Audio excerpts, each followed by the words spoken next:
বন্ধুরা, আসসালামু আলাইকুম। কেমন আছো তোমরা? আমরা শুরু করতে যাচ্ছি দ্বাদশ অধ্যায়। দ্বাদশ অধ্যায়ের বিষয় হচ্ছে সাফল্য। প্রতিটি অভিজ্ঞতায় একটি সাফল্য। ব্যর্থতা কথাটির আসল অর্থ কি? এর মানে কি এই যে আপনি যে জিনিসটি চেয়েও পাননি কিংবা যেভাবে কাজ হবে ভেবেছিলেন তা হলো না। অভিজ্ঞতার আইন সর্বদা যথার্থ। আমরা আমাদের আভ্যন্তরীণ চিন্তা ভাবনা এবং বিশ্বাসগুলোকে সবসময় অবহেলা করি। আমরা আভ্যন্তরীণ বিশ্বাস হয়তো আপনাকে বলছে অমুক জিনিসটি পাবার যোগ্য আপনি নন, কিংবা আপনি নিজেকে মূল্যহীনও ভাবতে পারেন। কম্পিউটার নিয়ে কাজ করার সময় আমার ক্ষেত্রেও এই ব্যাপারে ঘটে। ভুল যদি হয় তো সেটা আমারই। আমি হয়তো কম্পিউটারে আইন মেনে কাজ করিনি। এর অর্থ আমার আরো কিছু শিখতে হবে। প্রবাদ বলে, একবার না পারিলে দেখো শতবার। কথাটি সত্য। এর মানেও এই নয় যে পূর্ণ উপায়গুলো অবলম্বন করতে হবে। এর অর্থ নিজের ভুলগুলো চিহ্নিত করো এবং ঠিকঠাক না শেখা পর্যন্ত অন্যভাবে প্রচেষ্টা চালিয়ে যান। আমাদের জন্ম অধিকার এক সাফল্য থেকে আরেক সাফল্যে ধাবিত হওয়া। যদি কাজটা আমরা না করি তাহলে হয় আমরা আমাদের সহজাত সামর্থ্যের সঙ্গে তাল মেলাতে পারছি না, অথবা এটি যে আমাদের জন্য সত্যি হতে পারে সেটি বিশ্বাস করছে না, কিংবা আমরা নিজেদের সাফল্যকে চিনতে ব্যর্থ হচ্ছি। আমরা বর্তমানে যেখানে দাঁড়িয়ে আছি সেখান থেকে নিজেদের স্ট্যান্ডার্ড বা মানকে যদি খুব বেশি উঁচুতে তুলে ধরি তাহলে সম্ভবত এই মুহূর্তে তা অর্জন করা সম্ভব হবে না, এবং আমাদের পতনের সম্ভাবনা যথেষ্ট। একটি শিশু যখন হাঁটতে বা কথা বলতে শেখে আমরা তাকে উৎসাহিত করি, আর প্রতিটি ক্ষুদ্র উন্নতির প্রশংসা পঞ্চমুখ হয়। শিশু তাতে খুশি হয়ে আরো ভালো করার চেষ্টা করে। আপনি যখন নতুন কিছু শেখেন তখন এভাবে নিজেকে উৎসাহ দেন, নাকি শেখাটাকে আরো কঠিন করে তোলেন এই বলে যে আপনি একটা বোকা এবং ব্যর্থ মানুষ এবং আপনাকে দিয়ে কিছু হবে না। অনেক অভিনেতা অভিনেত্রী প্রথম দিনের রিহার্সালের চিন্তা করে তারা নিখুঁত অভিনয় উপহার দিবে। আমি তাদেরকে মনে করিয়ে দেই, রিহার্সেল ব্যাপারটির আয়োজন করায় হয় শেখার জন্য। রিহার্সেল হলো ভুল শুধরানোর সময়, নতুন কিছু শেখার সুযোগ। বারবার প্র্যাকটিসের মাধ্যমে আমরা নতুন কিছু শিখতে পারি এবং এটিকে নিজেদের স্বাভাবিক অংশ হিসেবে গড়ে তুলতে পারি। যে কোনো ক্ষেত্রে একজন পেশাদারকে দক্ষ কাজ করতে দেখলে বুঝবেন এই জন্য ওই মানুষটিকে বহু ঘন্টা প্র্যাকটিসের মাঝ দিয়ে যেতে হয়েছে। আপনি কতদিন ধরে নিজেকে ব্যর্থ মানুষ বলে ভাবছেন তাতে কিছু যায় আসে না। আপনি এখন থেকে সাফল্যর প্যাটার্ন তৈরি করতে পারেন। কোন ক্ষেত্রে করতে চান সেটাও বিষয় না। নিয়ম নীতি সব জায়গায় একই রকম। আমাদেরকে সাফল্যের বীজ বপন করতে হবে। এই বীজ একসময় ময়ূরের আকার ধারণ করবে। এখানে কিছু সাফল্য এভালুয়েশন দেওয়া হলো যা আপনি ব্যবহার করতে পারেন। আপনার বুদ্ধিমত্তা বুদ্ধিমত্তা আমার ব্যবহার উপযোগী সমস্ত আইডিয়া দিচ্ছে। আমি যাতে হাত দেই তাতেই সাফল্য আসে। প্রাচুর্যের কোনো অভাব নেই, আমিও তার ভাগ পাচ্ছি। আমি সাফল্যের নতুন সচেতনতা সৃষ্টি করছি। আমি স্বর্গীয় সমৃদ্ধির একটি চুম্বক।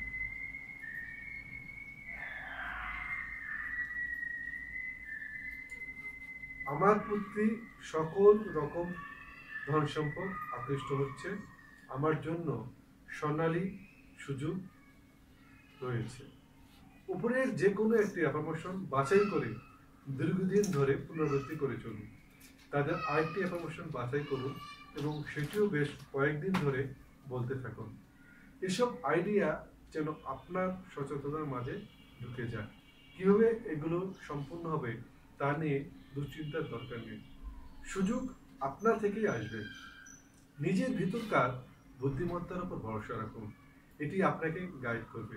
আপনার জীবনের প্রতিটি ক্ষেত্রে সফল হওয়ার অধিকার আপনি রাখবেন। কিভাবে সফল হবেন? সাফল্য আমরা সবাই চাই। এমন কোনো মানুষ বোধহয় আজ পর্যন্ত দুনিয়াতে জন্মায়নি যে সফল হতে চায়নি। কিন্তু কজন আমরা সফল হতে পারি? খুব কম মানুষই সত্যিকার সাফল্যের মুখ দেখে। কিন্তু কেন? একজন সফল মানুষের মধ্যে কি আছে যা আপনার মধ্যে নেই? যদি বলি, শুধু মানসিকতার পার্থক্যের কারণে কেউ সফল, কেউ বা অসফল মানবেন। আসুন জেনে নেই সফল মানুষদের সাফল্যের গোপন রহস্য। প্রবাদ আছে, মানুষ ততটাই বড় যতটা বড় তার স্বপ্ন। আপনি যদি কোনো কাজে হাত দিতে চান, তাহলে প্রাথমিক ভাবনার পর পরিকল্পনা শেষে মন স্থির করে লেগে পড়ুন। অনেকে হয়তো অনেক কথাই বলবেন, কিন্তু কারো কোনো নেতিবাচক কথায় দমে যাবেন না। বিশ্বাস রাখুন নিজের উপর। মনে রাখবেন, 70 বয়সও আমি এটা করতে পারতাম, ওটা করতে পারতাম, কিন্তু করিনি বলার চেয়ে স্বপ্ন পূরণের চেষ্টা করে ব্যর্থ হওয়া হাজারো গুণে ভালো। ব্যর্থতাকে কখনো ভয় পাবেন না। ব্যর্থতা আসতেই পারে। যদি আসে, বুঝে নিন কেন ব্যর্থ হয়েছে। তারপর গতবারের ভুল যাতে আবারও না হয়, সেভাবে আপনার দিকে লেগে পড়ুন। আপনার স্বপ্ন বাস্তবায়নে সফলতা আপনার হাতেই মুঠোয় ধরা দিবে। ভুল সে তো ভুল নয়, ভুল করে ফেলতে পারেন ভেবে ভয় পাবেন না কখনো। ভুল যে করে না সে কিছু শেখে না। মনকে পরিষ্কার রাখুন। ভুল করে বসলে আর কেউ তা বলার আগে নিজে স্বীকার করে নিন যে ভুল করেছে। মনে রাখবেন, এই কথাটি আবারও বলছি, মনকে পরিষ্কার রাখুন।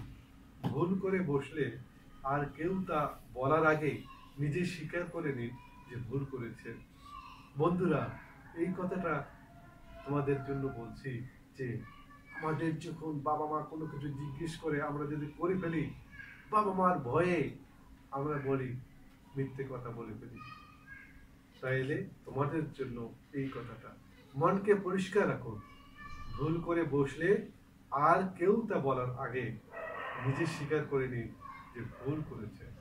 মনে রাখবেন, জীবনটা অভিজ্ঞতার সমষ্টি, আর অভিজ্ঞতা হলো সাফল্য ব্যর্থতা মেশানো। আপনি যদি নিজের ভুল গোপন না করে স্বীকার করে নেন, তাহলে ভুলগুলো থেকে সঠিক শিক্ষা গ্রহণ করতে পারবেন। ভুল কাজটা তখন পীড়া দিবে আপনার মনকে। ভেবেচিন্তে কথা বলুন। তার চেয়েও অনেক বেশি মনোযোগ দিয়ে শুনুন মানুষের কথা। মন দিয়ে কারো বক্তব্য শুনলে জ্ঞান বাড়ে, মানুষের মতামত জানা সহজ হয়। সেই সঙ্গে প্রিয় হওয়া সবার প্রিয় হওয়া যায় সবার। কারো মতের সঙ্গে হয়তো আপনি একমত নন, কারো মতের সঙ্গে আপনি হয়তো একমত নন, কিন্তু তার মতের কারণে কোনো ক্ষতি হচ্ছে না আপনার কিংবা অন্য কারো। সেক্ষেত্রে তার মতামতের প্রতিবাদ করে নিজের মতামতকে সঠিক প্রমাণ করতে যাওয়ার কোনো দরকার নেই।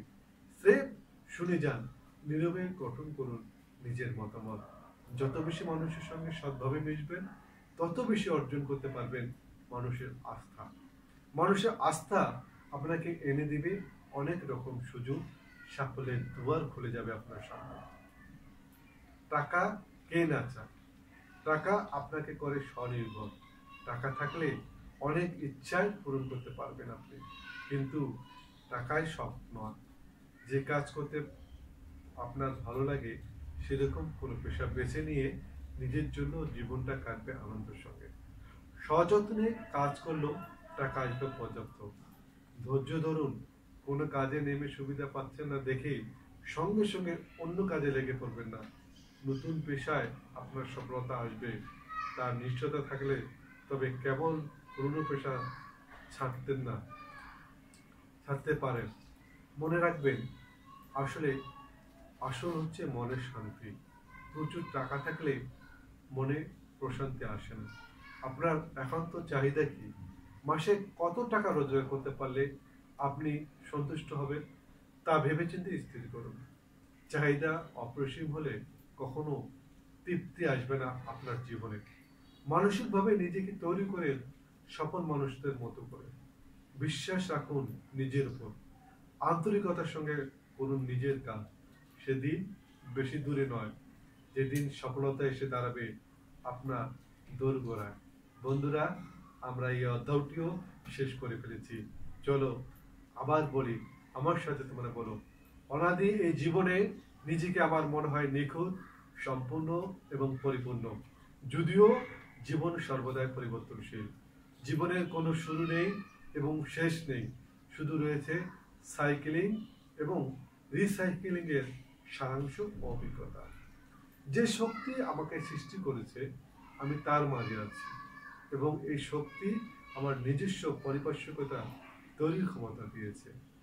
আমি জেনে আনন্দিত যে আমার মনে শক্তি যেখানে খুশি যেভাবে খুশি ব্যবহার করতে পারবো।